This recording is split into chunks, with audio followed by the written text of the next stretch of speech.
Hello दोस्तों, आप सभी का स्वागत है हमारे चैनल करंट स्टडी में। ये हिस्ट्री का 4th क्लास है।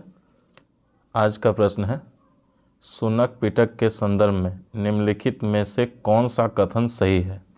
हमारे पास ऑप्शन है, यह मगध के शासक और बुद्ध के बीच की बातचीत से संबंधित है, यह बुद्ध का जीवन चरित्र है, यह श्रीलंका में लिखा गया बौद्ध ग्रंथ है, यह उन लोगों के लिए बनाए गए नियम और विनियमों के बारे में है जिन्होंने बौद्ध मठ व्यवस्था को अंगीकार किया था। ये आरआरबी एनटीपीसी 2019 में पूछा गया क्वेश्चन है, तो इसका सही उत्तर हो जाएगा। सॉरी दोस्तों, यहाँ पे डबल बार टाइम ये टाइप हो गया, टाइपिंग मिस्टेक है। ये बौद्ध का जीवन चरित्र है। विनय पिटक, सुत पिटक एवं अभिधम पिटक बौद्ध धर्म के त्रिपिटक कहलाते हैं। ये तीनों पिटक की भाषा क्या है? पाली है। बुद्ध के धार्मिक सिद्धांतों के संवाद के रूप में इसको पिटकों को संकलित किया गया है। अभिधम पिटक का संबंध बौद्ध धर्म के दर्शन से है। ओके, विनय पिटक में संघ के भिक्षु एवं भिक्षुणी के लिए बनाए गए नियमों का संग्रह है। चलिए नेक्स्ट क्वेश्चन देखते हैं हम। हमारे पास नेक्स्ट क्वेश्चन है, हीनयान और महायान किस धर्म के पंथ हैं? ऑप्शन है हिंदू धर्म, बौद्ध धर्म, जैन धर्म, सिख धर्म।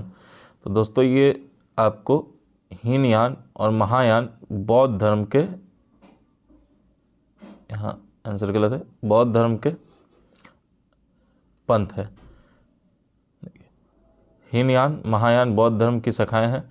चतुर्थ और बौद्ध संगति कनिष्क के जो समय में हुआ था, याद रखिएगा, ये भी क्वेश्चन इम्पॉर्टेंट है। पूछता है कि चतुर्थ बौद्ध संगति कब हुआ था, और ये आरआरबी एनटीपीसी का क्वेश्चन है जो रेलवे में हमेशा इससे पूछता है। बौद्ध धर्म के दो भागों ज्ञान हीनयान एवं महायान में विभाजित हो गया। बौद्ध धर्म के महायान संप्रदाय का आदर्श बोधिसत्व है। नेक्स्ट क्वेश्चन देखते हैं, सिंह चतुर्भुज स्तंभ कहाँ स्थित है? ऑप्शन है हमारे पास सारनाथ, नागार्जुन हिलर, घौली, बराबर हिल। तो देखिए ये सारनाथ में है। सिंह चतुर्मुख स्तंभ कहाँ है? तो ये आपको सारनाथ में है, जो कि हमारा नेशनल एम्बलम के रूप में यूज किया गया है। नेक्स्ट क्वेश्चन है, सिंह चतुर्भुज स्तंभ कहाँ स्थित है? ऑप्शन है हमारे पास सारनाथ, नागार्जुन हिलर, घौली, बराबर हिल्स। देखिए तो ये सारनाथ में स्थित है सिंह चतुर्भुज स्तंभ, और इसको हम लोग नेशनल एम्बलम के रूप में यूज करते हैं। राष्ट्रीय प्रतीक चिन्ह है ये। अच्छा, महात्मा बुद्ध ने ज्ञान की प्राप्ति के बाद पहला उपदेश जो दिया था वो सारनाथ में ही दिया था, जिसे धर्मचक्र प्रवर्तन कहा जाता है। जैन धर्म में सारनाथ को सिंहपुर कहा गया है। सारनाथ में अशोक सिंह चतुर्भुज स्तंभ, बुद्ध का मंदिर तथा यहाँ पे धमेक स्तूप और चौखंडी स्तूप, सारनाथ का वस्तु संग्रहालय, मूल गंध कुटी, ये दर्शनीय स्थल मौजूद है। चलिए नेक्स्ट क्वेश्चन देखते हैं, बुद्धिस्ट की अवधारणा इनमें से किससे संबंधित है? ऑप्शन है जैन धर्म, हीनयान बौद्ध धर्म, सिख धर्म, महायान बौद्ध धर्म। तो ये आपको महायान बौद्ध धर्म में आपको बुद्धिस्ट की अवधारणा संबंधित है। नेक्स्ट देखिए, बौद्ध मत के महायान संप्रदाय का आदर्श एवं केंद्रीय संकल्पना है। नेक्स्ट क्वेश्चन देखते हैं, विनय और सुत पिटक इनमें से किसकी शिक्षाओं के संकलन है? ऑप्शन है गौतम बुद्ध, महावीर, जैन, ऋषभ देव, गुरु गोविंद सिंह। ये आपको आरआरबी एनटीपीसी का क्वेश्चन है, ये आपको 2021 का है। तो ये आपको विनय, सुत पिटक, गौतम बुद्ध शिक्षाओं के संकलन है। नेक्स्ट, त्रिपिटक बौद्ध ग्रंथों में सर्वाधिक महत्वपूर्ण है। बुद्ध की मृत्यु के बाद उनकी शिक्षाओं को संकलित कर 3 भागों में बांटा गया था, इन्हें ही त्रिपिटक कहा जाता है। चलिए नेक्स्ट क्वेश्चन देखते हैं, गौतम बुद्ध के निम्नलिखित उपदेशों में से किसे अग्नि उपदेश यानी फायर सरमन के रूप में जाना जाता है? तो ऑप्शन है हमारे पास धम्मचक्कपवतन, सुत्त, आदि पर्याय सूत्र, नेक्स्ट अनाथ लखना सूत्र, और ये ब्रह्मजल सूत्र। हमारे पास ऑप्शन है, तो इसका आंसर हो जाएगा आदित्य पर्याय सूत्र। नेक्स्ट क्वेश्चन देखते हैं, निम्नलिखित में से कौन सा एक प्राचीन बौद्ध ग्रंथ है? हमारे पास ऑप्शन है विष्णु पुराण, ऋतु संहार, रघुवंशम, अभिधर्म कोश। तो देखिए इसका आंसर हो जाएगा अभिधर्म कोश, जो त्रिपिटक बौद्ध धर्म के प्राचीन ग्रंथ है। ग्रंथ का आस 3 पिटारियों से है। त्रिपिटक आपको निम्न सूत पिटक, विनय सूतक, विनय पिटक और अभिधम पिटक है। चलिए अभिधर्म कोश प्राचीन बौद्ध ग्रंथ है। चलिए नेक्स्ट क्वेश्चन देखते हैं, जातक कथाएं देश से संबंधित है। ऑप्शन है सिख धर्म, जैन धर्म, बौद्ध धर्म और हिंदू धर्म। आपको ये RRB NTPC 2020 का क्वेश्चन है, तो ये बौद्ध धर्म से रिलेटेड है। नेक्स्ट क्वेश्चन देखते हैं, निम्नलिखित में से किस स्थान पर गौतम बुद्ध ने आत्मज्ञान प्राप्त किया था? तो आपको ऑप्शन है कुशीनगर, बोधगया, लुम्बिनी, सारनाथ। ये बोधगया जो कि बिहार में है। चलिए इनका जन्म 563 ईस्वी पूर्व कपिलवस्तु के लुम्बिनी नामक स्थान पर हुआ था। गौतम बुद्ध ने बौद्ध धर्म की स्थापना की थी। चलिए और देख लेते हैं, इन्हें 35 वर्ष की आयु में बैसाखी पूर्णिमा की रात निरंजना यानी फाल्गु नदी के किनारे पीपल वृक्ष के नीचे बोधगया में ज्ञान प्राप्त हुआ था। चलिए नेक्स्ट क्वेश्चन देखते हैं, बुद्ध चरितम नामक महाकाव्य किसने लिखा था? हमारे पास ऑप्शन है गौतम बुद्ध, नागार्जुन, हेमचंद्र, अश्वघोष। तो देखिए ये अश्वघोष के द्वारा लिखा गया था। बुद्ध चरितम महाकाव्य के लेखक अश्वघोष थे। बुद्ध चरितम संस्कृत का महाकाव्य है, इसकी रचना दूसरी शब्दावली में हुई। ओके नेक्स्ट क्वेश्चन देखते हैं, निम्नलिखित में से कौन सा स्थल बौद्ध के तीर्थ स्थलों में से नहीं है? ऑप्शन है बोधगया, कुशीनगर, ग्वालियर, सारनाथ। तो आपको इसका आंसर हो जाएगा ग्वालियर, क्योंकि सारनाथ तो जानते ही है, पहली बार इन्होंने वहाँ पे अपना ज्ञान दिया था। चलिए नेक्स्ट क्वेश्चन देखते हैं, गौतम बुद्ध का जन्म कहाँ हुआ था?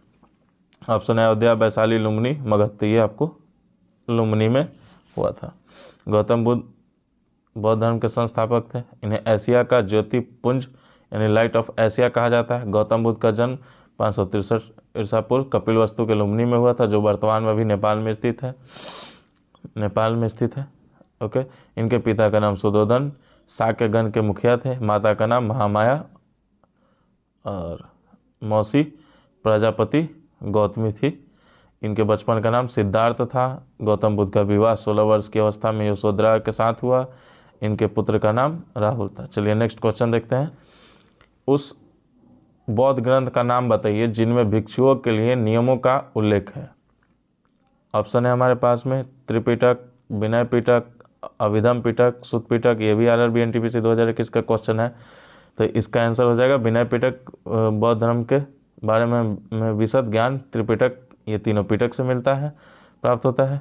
अच्छा, पिटक में बुद्ध के धार्मिक विचारों उपदेशों के संवाद के रूप में संकलित किया गया है। ओके, विनय पिटक में संघ के भिक्षु भिक्षुणियों के लिए बनाए गए अनुशासन संबंधी नियमों को संग्रह किया गया। अभिधम पिटक में आपको बौद्ध मतों के दार्शनिक व्याख्या की गई है। नेक्स्ट क्वेश्चन देखते हैं, डैश का जन्म 560 ईसा पूर्व में हुआ था। 480 ईसा पूर्व में 80 वर्ष की उम्र में उनकी मृत्यु हो गई थी।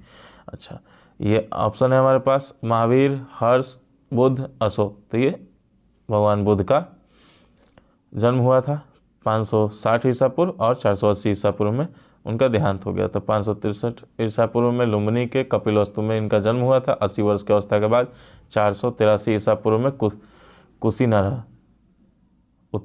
कुशीनगर होना चाहिए था, ये उत्तर प्रदेश में इनकी मृत्यु हो गई थी। नेक्स्ट क्वेश्चन, किस वृक्ष के नीचे रानी माया देवी ने गौतम बुद्ध को जन्म दिया था? हमारे पास ऑप्शन है अशोक वृक्ष, साल वृक्ष, आम वृक्ष और पीपल वृक्ष। देखो तो गौतम बुद्ध का जन्म जो हुआ था आपको अशोक के वृक्ष के नीचे हुआ था, ठीक है ना। सॉरी ये गलत ऑप्शन है। किस वृक्ष के नीचे रानी माया देवी ने गौतम बुद्ध को जन्म दिया था? ऑप्शन है अशोक वृक्ष, साल वृक्ष, आम वृक्ष और पीपल वृक्ष। देखिए तो गौतम बुद्ध का 563 ईसा पूर्व कपिलवस्तु के लुम्बिनी नामक स्थान में साल वृक्ष के नीचे हुआ था। यहाँ पे ऑप्शंस आगे पीछे हो गए, इसके लिए सॉरी, और ये ग्रुप डी 2018 का क्वेश्चन है। नेक्स्ट क्वेश्चन देखते हैं। बौद्ध धर्म की नींव डैश महान सच्चाइयों एवं अंगीय पथ पर आधारित है। अच्छा, ऑप्शन है हमारे पास 6-4, 8-6, 2-8, 4-8।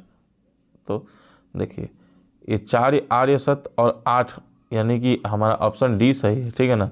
बौद्ध ने सांसारिक दुखों को संबंध के बारे में 4 आर्य सत्य यानी सच्चाइयों का उपदेश दिया।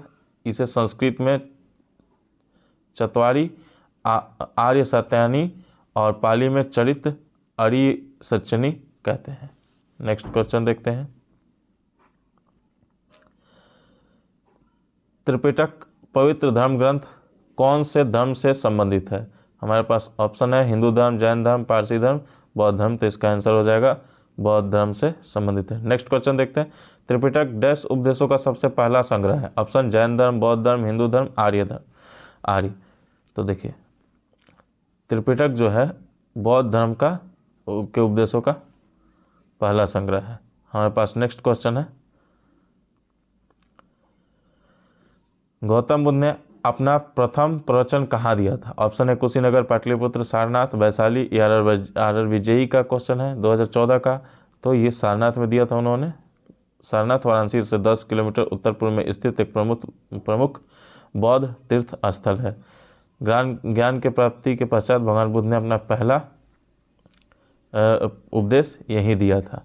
चलिए, जिसे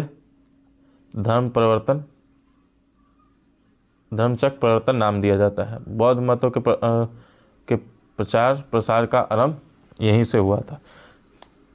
तो दोस्तों ये था आज का क्लास। आरआरबी के सभी इम्पोर्टेंट क्वेश्चंस हम एक सीरीज के रूप में लेके आ रहे हैं। क्लास डेली नहीं हो पा रही है बट आज से कंटिन्यू होगी। और ये हिस्ट्री का 4th नंबर हमारा क्लास था। तो प्लीज़ इस चैनल को लाइक करें, सब्सक्राइब करें और शेयर करना ना भूलें, क्योंकि ये जितने भी हम सीरीज करा रहे हैं इस क्लास के अंदर, इसके अंदर कम से कम आपको 40 नंबर तो पक्के फिक्स हो जाएंगे 100%। सारे के सारे प्रीवियस ईयर क्वेश्चन और इम्पॉर्टेंट क्वेश्चंस होंगे। Thank you for watching.